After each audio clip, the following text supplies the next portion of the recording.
All right, let's talk about the world today. If you felt like things have been in a constant state of just chaos since about 2020, you are definitely not alone. But what if I told you this isn't random? What if this is actually a predictable historical pattern? A huge societal revolution that, believe it or not, happens every few hundred years. Today, we're diving deep into this idea, the concept of Society 4.0. So, there's this strategist, Bob de Wit, who argues that this period we're living through is a massive, fundamental transition. And he actually predicted it would kick off right around 2020. This isn't just another crisis we have to muscle through. This is a complete rewiring of how our society works. We're talking a shift as profound as the Industrial Revolution itself. Okay, so let's get into it. To really wrap our heads around where we're going, we first have to look back at the massive shifts that brought us here. And it turns out, history gives us a surprisingly clear roadmap for what's happening. For, most of human history, society ran on one super simple rule. If you had land, you had power. That was Society 1.0. But then around the 1500s, this new force came along, global trade. And suddenly, commerce became the key to everything. That was Society 2.0.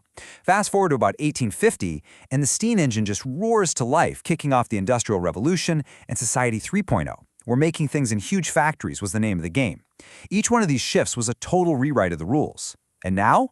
Well, since 2020, we've officially stepped into the fourth great transition. Think about it. Just like the steam engine changed everything back then, technologies like AI and blockchain aren't just giving us new gadgets. No, they're fundamentally changing what we even consider valuable in the first place. This shift is tearing down the old structures of the industrial age, and it's forcing all of us to make a really critical choice about what we build next.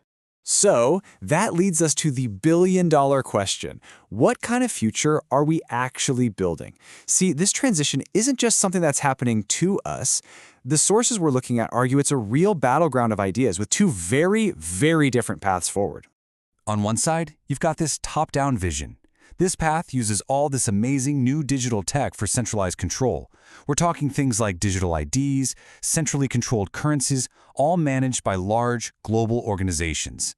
But then, on the other side, you have the vision for Society 4.0. This is a bottom-up approach, where technology is used to empower local communities, focusing on decentralization, regional independence, and basic human freedom. And this quote, wow, it really gets to the core of the mindset that de Wit says is behind that top-down vision. The argument is that it comes from a deep lack of faith in democracy, this belief that a small group of experts just knows what's best for everyone else. It's not framed as being evil, necessarily, but as a deep-seated belief that prioritizes efficiency and control over individual freedom. So, let's talk about the hopeful alternative. Society 4.0 isn't just some vague utopian idea. No, it's presented as a really practical blueprint for building a society that actually starts with the needs of its citizens.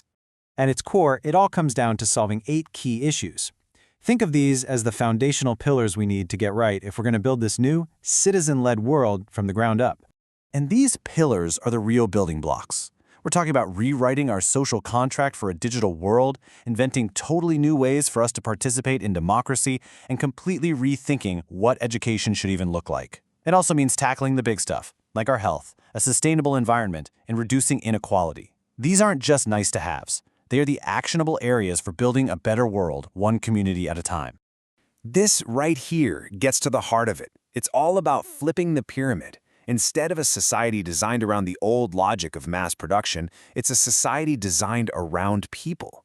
The cool part is, new technology actually allows us to decentralize the things we need to live, like food and energy, making our local communities the new center of gravity. But here's the most exciting part. This isn't just a theory in a book. This bottom-up transition, it's already happening, right now, quietly, in thousands of communities all over the world. This quote, from a community builder named Kukulkan, just captures the spirit perfectly.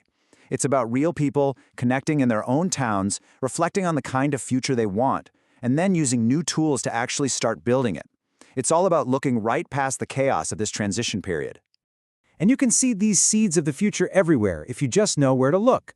We're talking about thousands of little initiatives, neighbors forming their own food co-ops, communities creating their own energy grids, parents developing new models for education, even people launching local currencies to make their regional economies stronger.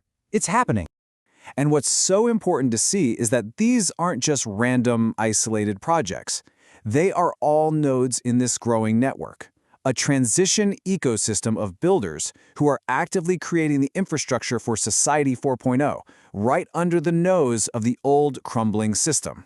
So this brings us to the final and maybe the most important piece of the whole puzzle.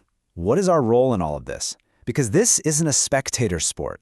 This transition presents a profound challenge and a huge opportunity to each and every one of us.